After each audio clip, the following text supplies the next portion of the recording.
সুন্দর সমাবেশকে আপনারা সুন্দর করে তুলবেন এই আশা ব্যক্ত করি। সমাবেশ সাথে বলুন ইতিমধ্যেই জাতীয় নাগরিক পার্টি এনসিপি ঢাকা মহানগর উত্তর আবাধীন শেরবাংলা নগর আদাবর এবং মোহাম্মদপুর থেকে মিছিল এসেছে। আমরা মিছিলকারীদেরকে বিপ্লবী অভিনন্দন জানাচ্ছি।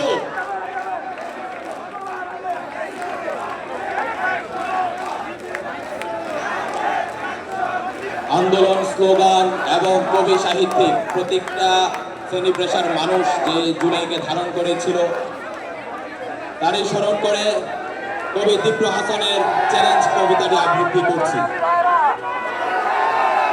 শিল্পকলায় শিল্প থাকবে, মঞ্চ থাকবে, মঞ্চের আলোর আধারে নাটক থাকবে, নাটকের কোল জোরে সংলাপ থাকবে, চরিত্রের উত্থান